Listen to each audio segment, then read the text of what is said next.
Oh hey, we're the Misery Machine. I'm Yergy. And I'm Drewby. And this week we're doing a female poisoner from Maine. Yes, the only known one in Maine's history. Maine female serial killer, arguably the first. The very first one. And she tends to go overlooked, but I think she needs to be covered. I do too. Maine gets a bad rap most of the time. So we're doing Mary Cowan, who's also known as the Borgia of Maine. The Borgia of Maine. Which I didn't know what Borgia was until Yergy informed me what it was. Oh, the Borgia of Maine, she was basically called that, and it's a callback to Lucrezia Borgia, who was the only girl in the Borgia family, and the father was a pope. I believe he was Pope Alexander, and she was known for poisoning people, having sex with her brothers. The whole family was really just extremely problematic, and they ran the papacy like a dictatorship. And also, who Andrew Eldritch named after in the song Lucretia, My Reflection. Yes, I love that song. Yes, but. Anyway, enough with friggin' Sisters of Mercy, goth kid. If you're listening on YouTube, please like and subscribe. We just hit 500 subscribers. Thank you so much to everybody who's followed us over the past year. We're coming up on a year pretty soon, and this just puts me over the moon. We're halfway to monetization, so if you support us, please share this video with somebody who'd like it, and if you haven't already, hit like and subscribe. It goes a very long way. But with that out of the way, Mary Cowan, the Borgia of Maine.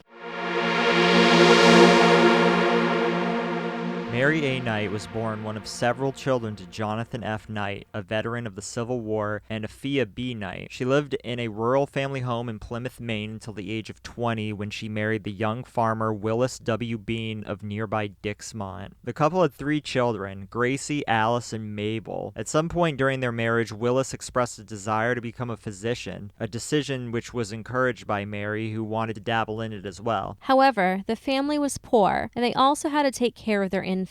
In 1884, Gracie was found smothered to death by a neighbor at the family home. When he informed Mary of the matter, she carelessly replied that she was aware of the facts and that the child had died about a half hour ago. No official investigation was made, but residents of Dixmont suspected that she had killed little Gracie to get rid of her. In the following 2 years, Alice and Mabel died from peculiar stomach aches, but yet again, no investigation was conducted, and the deaths soon forgotten after the burials at the Plymouth Cemetery. Despite these tragedies, Willis still decided to pursue his medical career, enrolling into a dubious institute which sold diplomas for $25. However, this was considered fraudulent, and soon a state law was passed which prohibited the selling of fake diplomas right before Bean could acquire it. Unperturbed by the setback, both husband and wife were dead set on getting diplomas, choosing to travel to an out-of-state institution in Ohio to get them. Before their trip, Willis confided to his parents that he would invest money in a farm in which he would live after returning to Maine. Said farm was purchased in the mortgage given to the elder Bean, but it was never recorded. After borrowing some $200, quite a bit at the time, the couple traveled to Ohio to enroll into an institution. On January 6, 1888, Willis's parents received a letter claiming that their son had died mysteriously, with the cause of death later determined to be stomach pain, similar to the children which died in the previous years. Mary soon returned to stay with her late husband's parents, and soon after, the unrecorded mortgage went missing. Since she had the deed for the farm and thus owned the land, Mary sold the farm for $2,000. Sometime later, Mary married George H. Taylor, a Dixmont laborer who worked at the Lewiston mills, where the newlyweds moved to live. Taylor, who belonged to the Independent Order of the Odd Fellows, died after 4 days of acute stomach pain in 1891, in similar circumstances to Mary's former family. Since he was an odd fellow, it was assumed that he had had a life insurance policy, but since George hadn't paid his dues, it was void. Nevertheless, well-meaning members contributed to a fund amounting several hundreds of dollars as a donation to the supposedly grieving widow. A few months after Taylor's death, Mary married Elias Cowan, a widowed farmer with an 8-year-old son, Willis. Not long after their marriage, a full set of farm buildings belonging to Elias mysteriously mysteriously burned to the ground. According to neighbors who arrived to provide assistance with putting out the fires, they found the family's clothing, dishes, and other items tied up in bundles and ready to be carried out. It was also rumored that young Willis was abused by his stepmother, who often beat him for the pettiest of things. On September 14th, 1894, Willis was brought down with heavy stomach pains after eating some green apples. A physician was called to the family home who prescribed some medicine and assured that the young boy would be fine in a few hours. 2 days later, the young Cowan died in agonizing pain. Due to Mary's dubious history of similar deaths and the fact that her husband had also been taken with a similar illness but survived, Willis's body was exhumed and his organs sent for analysis at the Bowdoin College in Brunswick. An autopsy result showed the body contained heavy amounts of arsenic, enough to kill a full-grown ox. Without wasting their time, policemen quickly arrested Mary Cowan for murder of her stepson. Until then, she had threatened to pursue legal action if anybody accused her of poisoning, but when lodged into prison, she started crying. During her 1895 trial, ample evidence was presented, pinning Mary as the one who poisoned young Willis. One witness was a little neighborhood girl who had seen Mrs. Cowan put white powder into the boy's medicine, which had been left by the doctor, but she did not testify per request of her father, who feared for her safety. Despite this, the prosecutor proved that the dose of arsenic present in the body would have only been put deliberately, and after a few days of deliberation, the jury returned with a guilty verdict. Cowan stood expressionless while listening to the verdict, with her counsel, J.F. Robinson, announcing that he would file a motion for a retrial. In June, however, it was announced that the proceedings for the retrial had been withdrawn. While in prison, Mary Cowan conducted interviews with reporters and often responded to callers interested in her case. On one occasion, she confided to a reporter that she had hired a private detective who supposedly unearthed evidence in favor of her innocence, and expressed belief that she would be a free woman one day. Her hopes were dashed on February 19, 1896, when she was officially sentenced to life imprisonment for killing Willis Cowan. Cowan was imprisoned at the Maine State Prison, which was then in Thomaston, Maine, for the following 2 years. In 1898, her examining physician turned to then-Governor Llewellyn Powers with the request of pardoning Mary, as she was in failing health and wished to die peacefully in her Dixmont home. Despite her ailment, Mary gave birth to a child while in prison, but it, along with herself, died soon thereafter. Cowan, by then dubbed the Borgia of Maine by the press, was first interned in Etna, where her parents lived, but her body was then moved to the Sawyer Cemetery in her birthplace of Plymouth, where she was buried on the family plot with her murder victims.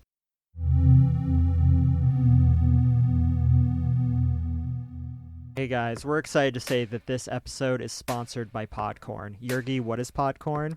Podcorn is a marketplace connecting podcasters to amazing podcast sponsorship opportunities, such as host-read ads, interview segments, topical discussions, and more. Right, so if you're listening and you have a podcast like so many of our listeners do, this is a great place to get money for doing a podcast. And it's been great so far. There's no middleman with this at all.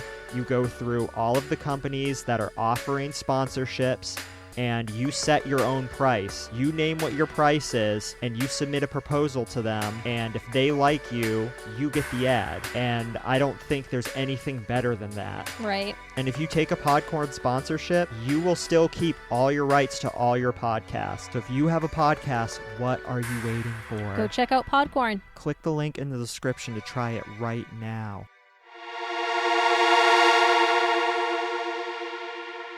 So there's some stuff we have to kind of talk about with this case. How does one just casually mention the death of Gracie as if, oh, this just happened a half an hour ago? Yeah, I don't know. Oh, I just burnt the bread.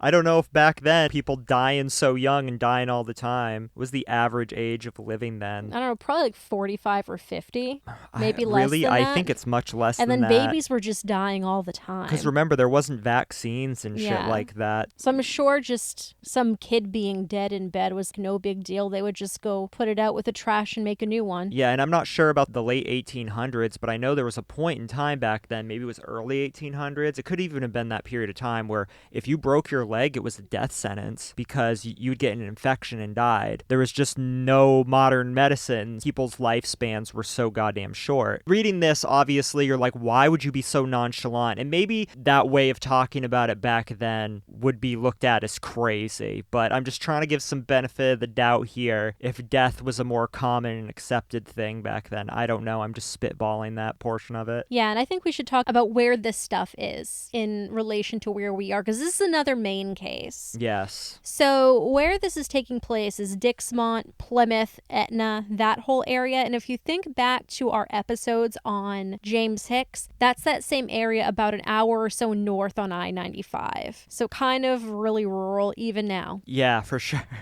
I mean, that's the middle of nowhere. There's more nowhere places in Maine, but that's getting pretty close. If we look at that as very rural nowadays, I can't imagine what it was like back then. But to kind of add to my wonder if death was just not taken so seriously, you look at this woman and all her children die of stomach aches, then her husband dies of a stomach ache, then next husband dies of a stomach ache, and nobody seems to put two and two together. Were a lot of people dying of stomach aches? Nowadays, if somebody just dies of a peculiar stomach ache, people are immediately fucking suspicious. It's just very strange. I don't normally cover poisoners. I don't find them very interesting, and I find them very unoriginal. They're kind of predictable. They're very predictable. It's always a woman. She's always poisoning her family and her lovers. Well, that's the thing. In order to be inclusive on going after female serial killers, and this is our only known female serial killer, they tend to be poisoners. They tend to kill their children or generally be poisoners. Yes. So well, the whole children or spouse. Yeah, the whole reason I kind of wanted to do this, and I'll kind of touch base on it a little bit here, is the media really gets Maine serial killers wrong. This actually, Mary Cowan, is our first known serial killer. Everyone gives credit to John Joubert, who really isn't what I would consider a Maine serial killer.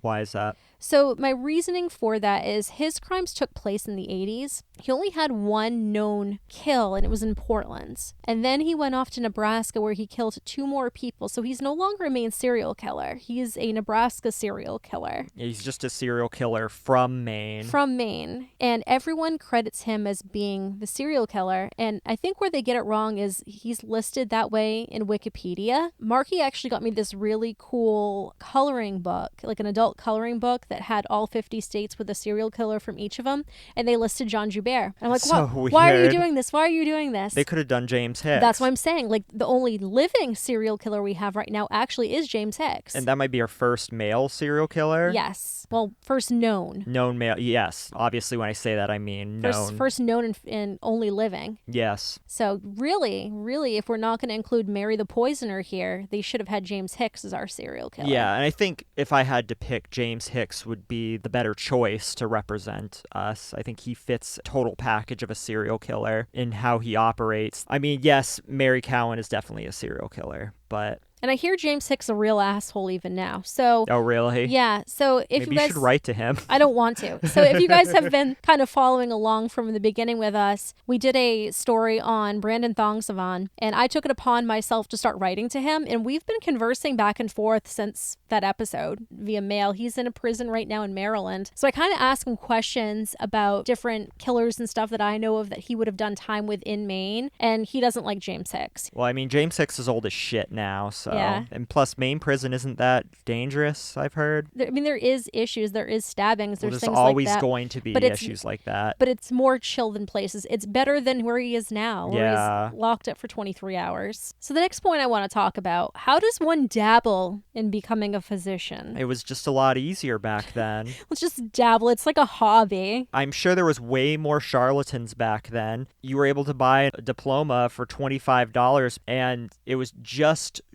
prior to the turn of the century did they pass a law that prohibited the selling of fake diplomas. So if this was just now getting fixed in state and federal law, imagine how many hundreds of years had people been going around claiming to be medicine men or healers or anything like that. I mean, snake oil salesmen. Right, I was going to say the term snake oil salesman. It comes from that period of time where these people would travel around in their covered wagons and selling these mystery tonics. You know what I mean? That were supposed to cure what ails you. This thing has been going on for a very long time, and I assume that dabbling in medicine was a lot easier. I just thought it was funny, like how this is all phrased, where Mary wants to dabble in it as well. She's going to take on her lover's hobby. I don't know. It's just really funny to me. I think Mary wanted to dabble in being a better poisoner. I know. I think so too. She was using arsenic, right? Yes, how, she was. How easy is it to obtain arsenic back then? I don't know. Arsenic now, I believe, is the active ingredient in rat poison. It is, yeah. Which is where a lot of poisoners now will get that.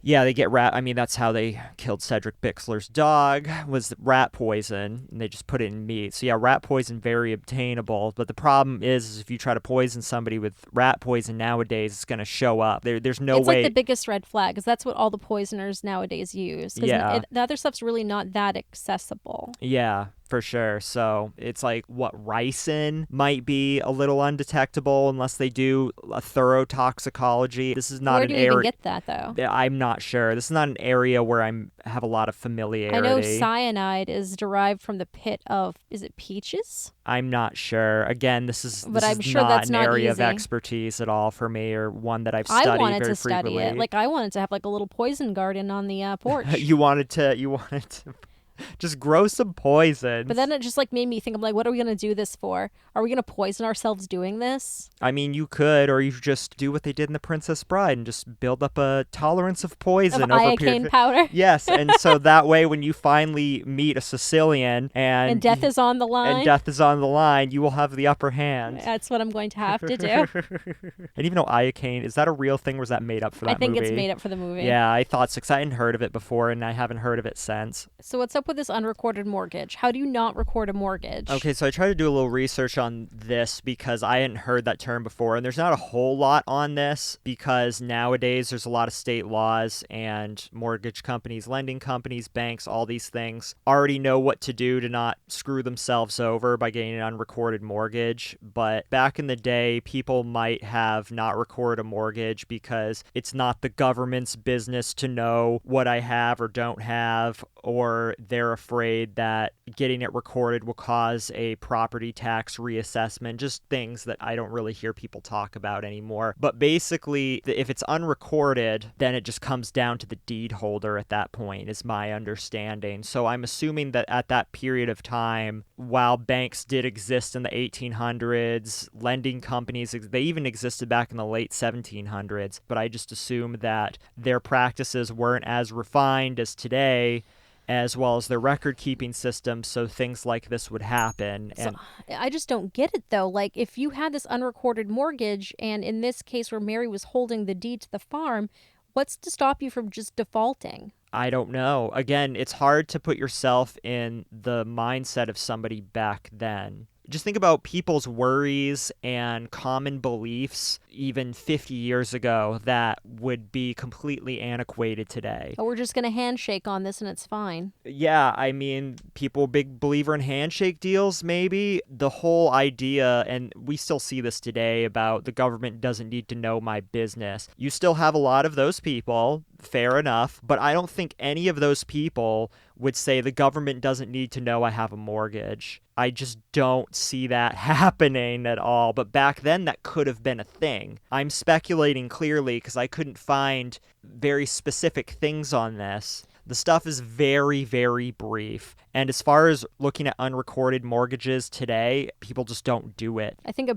bank would freak out. They would just be taking too much of a risk. Right. And I don't think any banks would allow that to happen in this day and age. I'm sure there's so many checks and balances and all that stuff that you just wouldn't hear of this nowadays. No, I don't think so. I mean, I don't even work in that type of sector in banking, and I don't think that it would fly. So us people who aren't familiar with this stuff, we read unrecorded mortgage. We're like, what? Were people issuing just weirdo mortgages back then and handshake deals and all that stuff? How I read this before we looked into it is it was like a loan from the parents. I mean, they did borrow money from them. So the problem with this specific instance is there's not a lot of information on that in particular.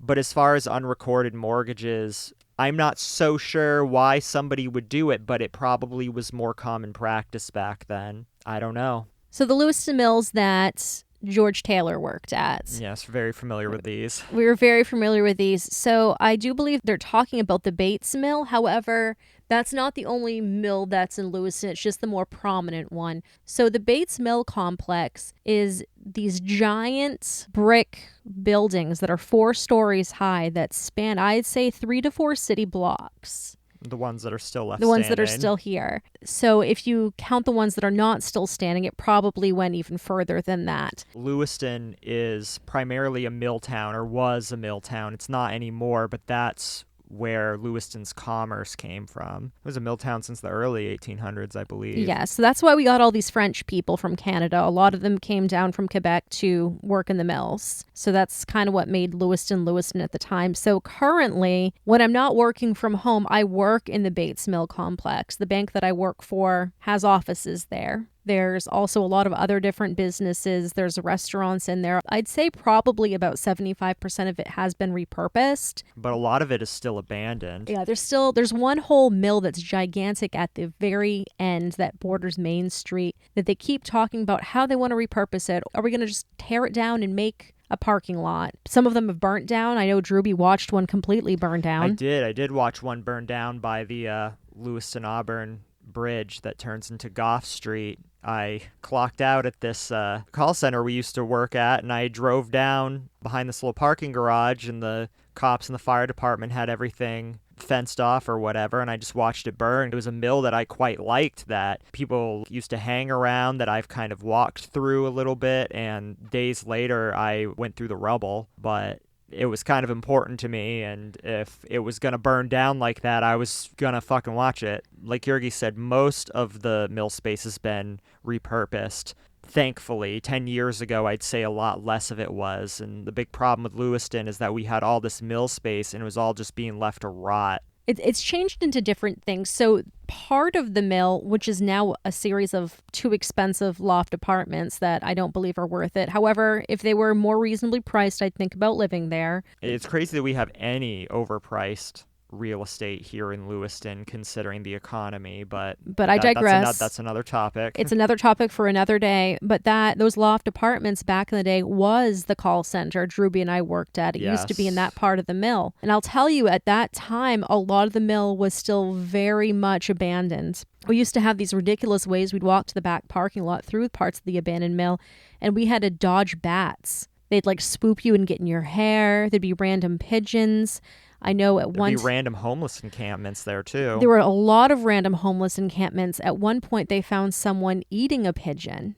Oh, my God. There was a homeless person eating a pigeon inside of the mill. I found lots of syringes. There were a lot of times homeless people or just general drunk people would get in because it wasn't locked. No part of this was locked. And they'd go into the bathrooms that we used that were actually not part of the call center we were in. We had to leave the call center locked area to go to a different part of the mill to use the bathroom. And they had to put key codes on the bathrooms because drunk people or homeless people or whomever who just really shouldn't be in the mill, who don't have like a purpose to be in there, would go in there and get drunk. Sounds incredibly archaic and nothing you would ever see in a bigger city. Yeah, so it was very, very strange. And it's very interesting to me because these types of mills you only see in New England. Yes. This isn't anything you see anywhere else in the country. It's kind of like a holdover from Britain, really, is really what it is. Because, I mean, we were the only colonies, you know, around New England and maybe a little bit further south. We're the only colonies of the, quote, New World, so to speak. You're looking at the most archaic mill buildings that you can imagine in the United States history. Yeah, and a lot of ones in different parts of the country, for example, and when I say different parts of the country, I'm talking about New England. A lot of the ones in Massachusetts have already been repurposed into really nice things. Yeah. The ones in Manchester are like nice apartments and things as well. You don't have any abandoned spaces in those. But of course, Maine being problematic. Yes, Maine's problematic. Doesn't know what to do with it. They love being the 48th worst economy in the nation. So I haven't seen this personally, but is it true that a lot of the mill buildings are just so decrepit in some areas you can't even walk around without risk of falling to the floor? So that was the case before. A lot of it has been renovated. The mill that our old call center used to be part of. To get in, you had to access it from the front of the building. You'd go up to the second floor. At that point, yeah, there were holes in the ground. They had carpeted areas and areas roped off, and you were not allowed to get out of the roped off area because you could risk going through the floor. Big problem with the mill buildings is that when anyone has a good idea for it, either the city gets in the way or anyone who owns it just asks for too much money, and they would rather just sit on it forever and continue paying property tax than sell it to somebody or have a tenant or something like that. Did I ever tell you the proposal I put out to Platts Associates that owns it and to Trader Joe's? No. I put out a proposal to them to have a Trader Joe's in the mill complex. Oh, I didn't even know this. Yeah, I let them know basically what the parking situation was there, the demographics of Lewiston, how far we have to travel to go to the nearest Trader Joe's, how there are like-minded businesses in the area and how it would fit well in the community, the apartment complexes that were in the area that would be walkable for people to get groceries, and how there isn't a walkable grocery store in that area. I never heard back from anybody. Not that I'm entirely opposed to Trader Joe's, but I think it's overpriced and it's pretty showy compared to what it is. Like, going there, they're not very inclusive of people with allergies, even compared to big box giant like Whole Foods, unfortunately. I would rather see something like a Market Basket or an IKEA. And if we're going to talk IKEA, I am totally for this. I know they have different rules and regulations about how far they need to be apart, how big the metro area needs to be and their surroundings. However, if they want to put an IKEA here, that would do so much. Just demolish the Auburn Mall and stick it there. That would do so much for our economy. It really would. Especially because people make giant pilgrimages to IKEA. But like, the shitty part about it is, because IKEA shipping is so bad, people will go down with U-Hauls. Yes, they will. To go get what they need to get. Some people also will advertise their services online or through Craigslist to make IKEA runs for you. See, and I never would have believed that until I've only been into one IKEA, and it was south of Seattle. I think it was in Renton. I saw people literally show up with U-Hauls, and I'm like, what the hell is this? And it's because there's so few of them and people will drive so far to go to an IKEA. I'm not that obsessed with IKEA. I thought it was cool, but... I am, because the furniture is affordable. It's decent enough quality. It's hard to put together. I don't find it hard to be put together at all. No, what did I get there? I think I got a desk and a bookcase, and it was easy to put together, though. That's all I read online, is that it's very hard to put IKEA things together for some reason. It's because there's no words on it. It's just the little man showing you what to do step by step. Ah, okay. But yeah, I think we should have an IKEA instead of the Auburn Mall so they can just level that. Yes, but you're quite biased. I am. So... Drewby, who are the Odd Fellows? I thought the Odd Fellows were just a reference to the Odd Fellow Theater, which was just somebody's name for the theater in Buckfield, I think it is, where I saw plays as a child. They are a international fraternal order, a lot like many of the different fraternal orders of the day. Their female counterpart is the Rebeccas. They also let men into that now too. Basically, they promote principles of friendship, love, truth, faith, hope, charity, and universal justice. They promote goodwill and harmony amongst people and nations throughout the principle of universal fraternity, holding the belief that men and women, regardless of race, nationality, religion, social status, gender, rank, and station, are all brothers and sisters. Basically, it's just a feel-good group, is what I'm gathering here. And then when you get in deep enough, Satanism. Once you get to the higher tiers, like the Masons and stuff. You're sacrificing people.